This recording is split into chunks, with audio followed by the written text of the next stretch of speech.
have Mr. Ramanan Ramanathan, former first Mission Director, Atal Innovation Mission, FMR, Additional Secretary at NITI Aayog. R. Ramanan has served as the first mission director of the Atal Innovation Mission AIM, additional secretary at NITI Aayog, National Institute for Transforming India, between June 2017 to May 2021, a flagship national innovation and entrepreneurship initiative launched by the PMO Government of India. Over to you, Mr. Ramanathan. Thank you, Ananya, for that very generous introduction. Good afternoon, good morning, or good evening to every one of you who have logged on to this call. And first of all, season's greetings to every one of you, and a very, very happy New Year in advance to everyone who's logged on the call. I'd also like to start off with my heartiest congratulations to the winners of this very prestigious GCPIT Sustainability Awards. It takes a lot of effort from individuals as well as by organizations to be able to meet and to be able to push various people towards sustainable development goals. Even though we have made so much amount of progress in the world, the average GDP of the world has increased tremendously. The average poverty has reduced tremendously. In fact, back in 2000, the Millennium Goals, which were set up by the United Nations, had decided to halve the poverty from 36% to 18%. But by 2015, the goals actually had to be revised because they were able to reduce it to 12% overall from a global point of view. Still, countries like India are struggling at 20 to 22% below the poverty line. And so there is a lot of work to be done. But what needs to be recognized here is that when such a goal was set up by the United Nations in the Millennium Goals in the year 2000, we were able to achieve that particular goal and even better it.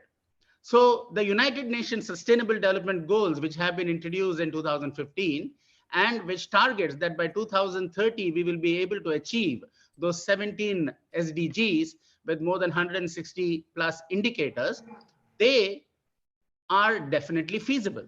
But it is feasible only when people like the persons who are attending this call, as well as the people being recognized, put their effort, put their shoulders to the wheel and make it turn so that the world becomes a better place for all of us, not only to live in, but also to thrive, not just to survive, but also to succeed and to make a future better for our next generation. So my dear friends, all of you are logged onto the call, and the winners, my specific congratulations to you. And you need to spread your message, and we need to ensure that the message goes and reverberates across. Because what is very important from a sustainable development goals point of view or a sustainability point of view is how do you build awareness? Awareness of the goals. Why are those goals important? What do these goals mean? What exactly are we targeting? What is climate change all about? What is carbon footprint? What are the targets that we are setting? And why are we setting? What is happening across the world that should cause us reason for concern? All of this requires a tremendous amount of awareness to be built, not only in the people of the world, but also in corporates and governments, in the industry, in NGOs, and so on. So the first and foremost thing that every one of you should be actively involved in is how do you spread the message? The message that a safe world where the fundamental needs of the human being are met by zero poverty, water being available, sanitation being available, safety being available for the people, security being available, food being available. Then the next thing is well-being. How do you ensure that nutrition and the ability to grow and have basic education and the ability to find jobs and to have the security of a job? And then into opportunity. How do you get opportunities for gender equality and ensure that everyone in the world is carried along and not just a few? So these are all very important social awareness questions. And this needs to be indoctrinated not only in the youth of the country, not only starting from schools, because that's the next generation that we all have, but also in the universities, It has to be inducted, and the awareness has to be built in the industry so that the industry aligns itself in the pursuit of its bottom line. They have to know what the triple bottom line is. And that triple bottom line of people and profits, as well as sustainability and prosperity for the rest of the world, and the well-being and wellness of the rest of the world, needs to be ensured and implied in the success of any organization. And that is why that is the first important thing. The second important thing that is required is multi-stakeholder involvement. It is not enough for a few people to be the activists and to be the people who are resounding their thoughts and their beliefs. It has to be accepted by everybody, and it has to be acted upon by everybody. Unless you have government, academia, industry, as well as the NGOs all working together in tandem, the sustainable development goals of the world will not be met. And therefore, that is the next important thing in terms of multi-stakeholder involvement. Now, where are we in this journey? I think there are several positives that are happening in this journey. First and foremost, in spite of a devastating COVID-19, as the previous speaker said, where countries were disrupted, nations were disrupted, supply chains were disrupted, you had lockdowns happening all across the world, you had closure of global trade in many parts of the world, you had nationalistic fervors which gripped countries, as a result of which there was tremendous hardship on the people, as well as the business people. In spite of all of that, we were able to come through this crisis. And that coming through that crisis was because of the tremendous advances that technology has made and made its impact on the world. Technology has not only changed the way we are experiencing the world, but the way the world is experiencing you. 3D printing, robotics, IoT, miniaturized electronics, augmented virtual reality, cloud services, artificial intelligence, blockchain, all of these came together during the time of the COVID-19 crisis and showed us that many of the problems that the world faces are capable of being handled. And along with that came the wake. Along with that came the consciousness that there are many other pandemics in the horizon possibly, and we need to be better prepared. There are issues like climate change, which we have not bothered about, but whose impact and whose devastation would be much more ferocious than what happened in the COVID-19 world.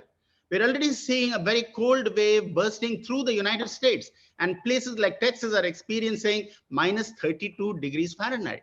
Now that is a direct impact of some of the climate change effects that is happening across the world. That's happening in front of us. And so technology can be leveraged and should be leveraged in an innovative manner to be able to address these challenges. Now, therefore, innovation is the way out. Change is the only constant in our world, and innovation can help us address that change. And that is why in India, there has been a tremendous boost to innovation, entrepreneurship, startups across the length and breadth of our country. In fact, I was associated with the Atal Innovation Mission, which was a flagship initiative of the government of India under the Prime Minister of the country. And the idea was, how do you at a school level induct a problem-solving, innovative mindset in the minds of our people, in the school students from grade 6 to grade 12, giving them exposure to higher level technologies upon which solutions of tomorrow are being built. Our curriculum, our school academic curriculum is still outdated. So how do you inject right in the school, right in the beginning, this, instead of a rote learning mindset that our students have got involved in and got associated with, how do you convert that into a problem-solving, innovative mindset? By giving them access to tools and technologies, do-it-yourself kits with which they can play with, tinker with, in an atmosphere of fun and creativity, and create solutions for problems they see in and around the community that they live in. Problems of healthcare, problems of affordable housing, clean drinking water, sanitation, waste management. In a country like India, where we have more than 715 districts, 115 districts are called aspirational districts because they are at the bottom of the pyramid in terms of basic access to healthcare, education, clean drinking water, sanitation, waste management, and affordable housing, and quality of lives and livelihood. Now that needs to be addressed. That's what the UN SDG goals are all wanting to be addressed. And that can be addressed by leveraging a problem-solving, innovative mindset in the youth of our people. And then when they go into the industry, into the universities, and into various states or companies that they work in, you have to provide them an ecosystem that fosters and nurtures their creativity and finds expression through solutions, technology-driven solutions that can solve the world's problems. For example, electric vehicles or electric mobility is already gaining ground because of the very practical impact it has on emission technologies. Already climate change, technology-driven, satellite-driven solutions are being brought into to bear, and problems related to healthcare, telemedicine, distance education, bridging the economic divide, the digital divide between the haves and the have-nots is possible leveraging digital transformations. And therefore, in all of that context, the G20 leadership that India has assumed this year under the Honorable Prime Minister becomes a very important thematic focus for sustainable development goals. The theme of the G20 India Summit during the entire course of the next year is going to be one Earth, one family, one future. And if you want to have a one Earth, one family, one future, true and resonating across our planet, we need to all work together and make sure that food and health security, digital transformations, global growth and global trade, climate change and sustainability are fostered in every part of our society, in every working of of the world. And if we do that, the dream of a G20, of 20 countries coming together, the 20 most advanced countries coming together, which have more than 85% of the GDP of the world. It has more than 65% of the population of the world. It has more than 76% of global growth. That is the opportunity that we have to be able to reach the 2030 UN Sustainable Development Goals. I'm sure with the support of GCPIT, organizations like GCPIT, as well as the various people being recognized for their contribution to SDG and sustainability, and by many others who are present on this particular call and beyond, we will all be able to achieve that. Thank you so much for giving me an opportunity to share a few thoughts on this occasion. Thank you, Mr. Ramanathan.